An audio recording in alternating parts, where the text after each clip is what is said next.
The National Electrical Code, or NEC, serves as a safety code providing minimum requirements for electrical installations, not a detailed instruction manual. Finding specific information within the NEC can sometimes be challenging because of its structure. Regarding panel boards in bathrooms, Article 408 does not explicitly address this. However, Article 240 covers overcurrent protection in bathrooms.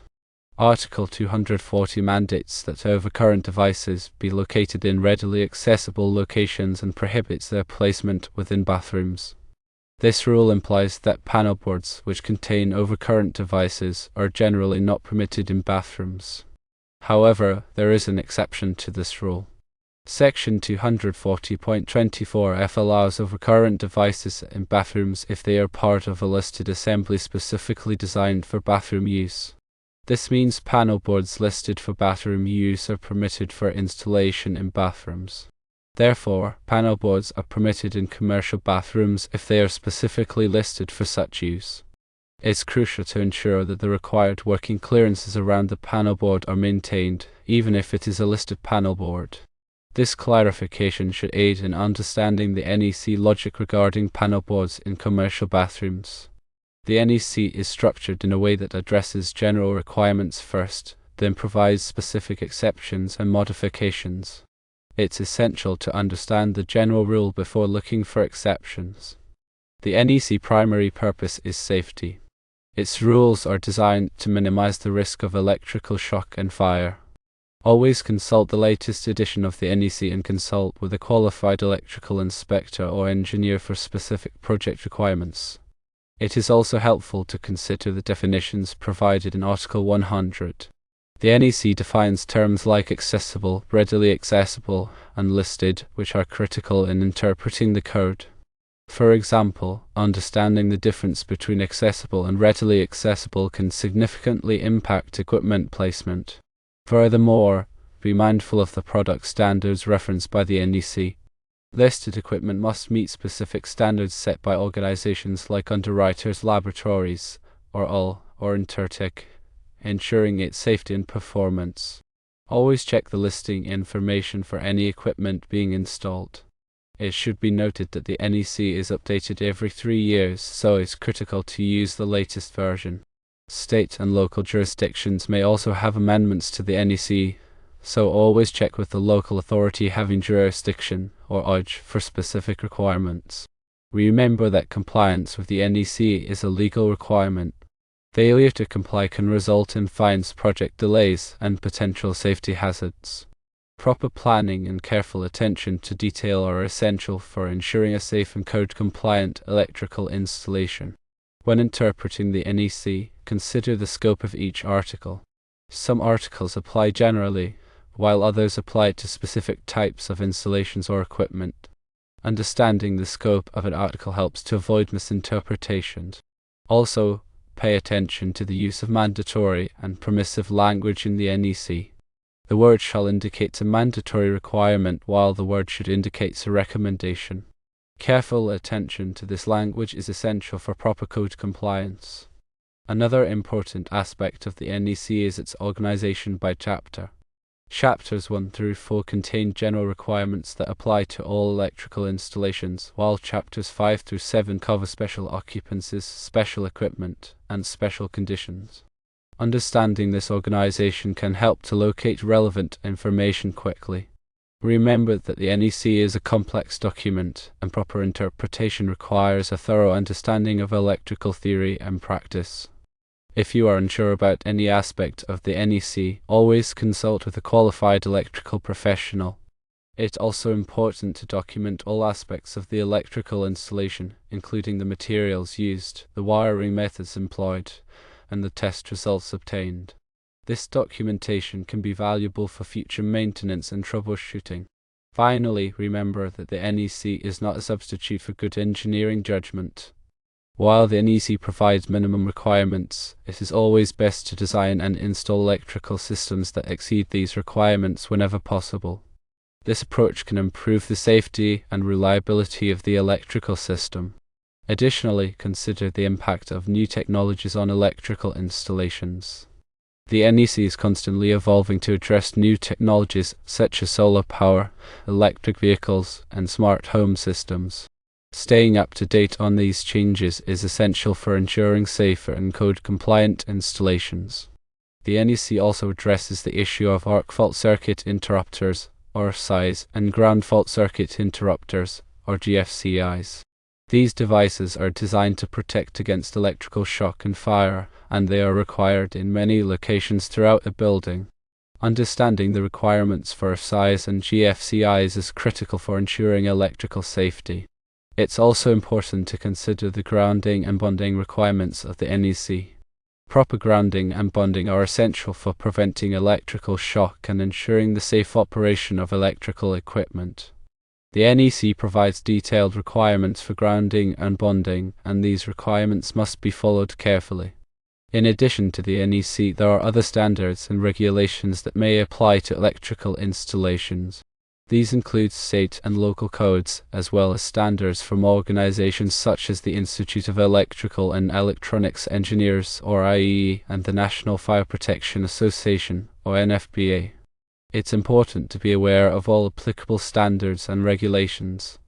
Another important consideration is the selection of appropriate wiring methods for electrical installations. The NEC provides detailed requirements for various wiring methods, including conduit, cable, and raceways. The selection of the appropriate wiring method depends on the specific application and the environmental conditions. Furthermore, consider the ampacity of conductors used in electrical installations. The NEC provides tables that specify the allowable ampacity of conductors based on their size, insulation type, and insulation conditions. It's important to select conductors with sufficient ampacity to carry the intended load safely. Also, remember that the NEC requires that all electrical equipment be properly labeled. This labeling provides important information about the equipment's voltage, current, and other electrical characteristics. Ensure that all electrical equipment is properly labeled and that the labels are legible. The NEC also addresses the issue of overcurrent protection. Overcurrent protection devices, such as circuit breakers and fuses, are designed to protect electrical circuits from overloads and short circuits. It's important to select overcurrent protection devices with the appropriate interrupting rating for the application. In addition to the technical requirements of the NEC, there are also administrative requirements that must be followed. These include obtaining permits, submitting plans, and undergoing inspections. It's important to be familiar with the administrative requirements of the local authority having jurisdiction. Furthermore, consider the importance of electrical safety training. Electrical work can be dangerous, and it's essential to receive proper training before performing any electrical work. Many organizations offer electrical safety training programs, and these programs can help to prevent accidents and injuries. It's also important to use proper personal protective equipment, or PPE, when working on electrical equipment. PPE includes items such as gloves, safety glasses, and insulated tools. Using PPE can help to protect against electrical shock and other hazards.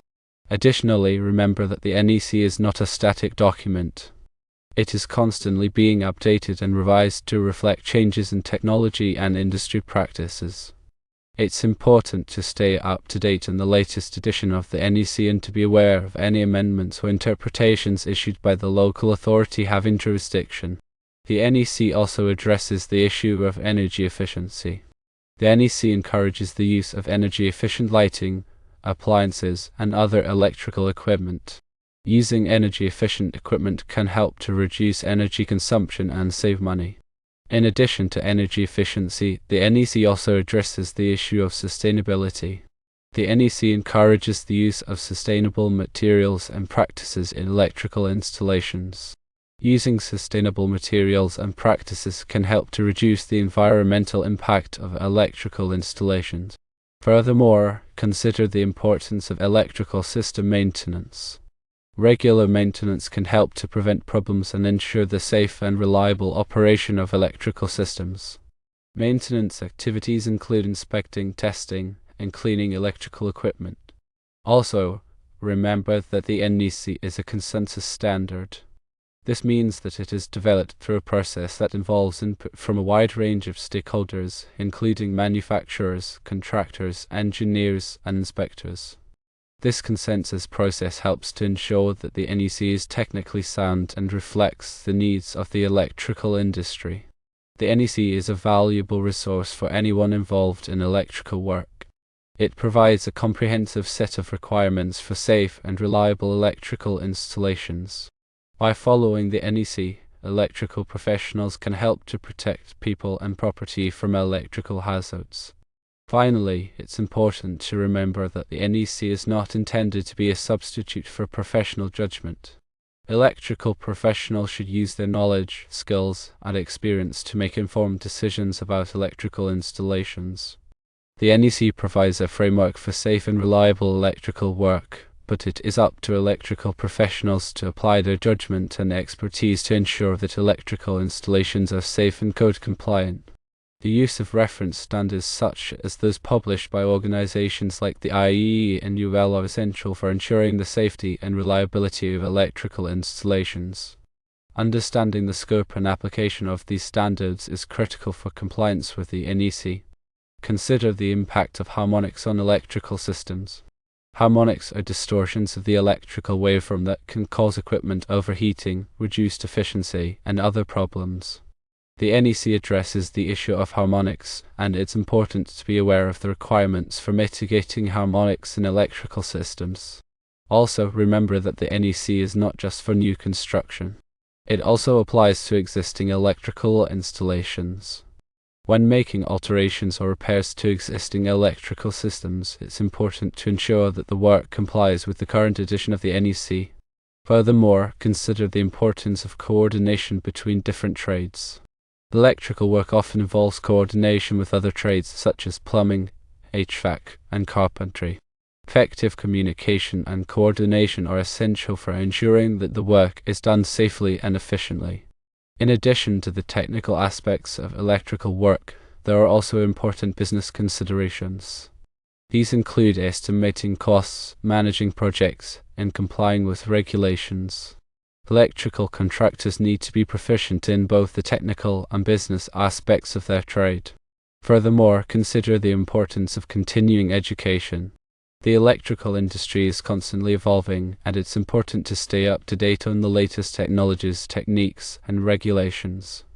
Continuing education courses and seminars can help electrical professionals to maintain their skills and knowledge. Also, remember that the NEC is a living document. It is constantly being updated and revised to reflect changes in the electrical industry. It's important to stay informed about these changes and to be prepared to adapt to new requirements. The NEC is a valuable tool for ensuring safe and reliable electrical installations.